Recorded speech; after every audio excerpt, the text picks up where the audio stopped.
গতকাল রাতে শান্তিরবাজার মহকুমার অন্তর্গত বীরচন্দ্রমনু বাজারে 3টি দোকানে দুঃসাহসিক চুরির ঘটনা ঘটে। একই রাতে 3টি দোকানে হানা দেয় চোরের দল। সকালবেলা দোকান খুলতে দেখতে পায় সেন্টুর রঞ্জন সাহার মিষ্টির দোকান, নিপেন পোদ্দারের মুদির দোকান, জিতেন্দ্র দেবনাথের টায়ার দোকানের জানালা এবং টিনের বেড়া কেটে চুরি সংঘটিত করেছেন। খবর পেয়ে ছুটে আসেন বীরচন্দ্রমনু মনপাথর থানার পুলিশ। জানা যায় চুরির ঘটনা দিন দিন বেড়ে চলছে বাইখোড়া, শান্তিরবাজার, বগাফা, কলসি, বীরচন্দ্রমনু সহ বিভিন্ন এলাকা। জানা যায় গত দুদিন আগে বগাফা বাজারে একই রাতে 5টি দোকানে চুরি কাণ্ড ঘটে। 3টি দোকান থেকে নগদ টাকা এবং বিভিন্ন সামগ্রী নিয়ে যায় চোরের দল। পুলিশ চোরের টিকিট নাগাল পাচ্ছে না। তদন্তের নামে চোর পুলিশের খেলা চলছে, প্রশ্ন তুলছেন সাধারণ মানুষ। আর কোনো সময় দেখিনি আমাদের বাড়ি মন বাজারে, এই মানে আমাদের নিচের বাজার এখনও কোনো দিন দেখিনি।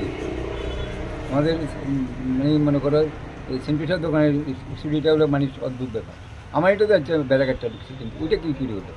ব্যুরো রিপোর্ট, খবর ত্রিপুরা।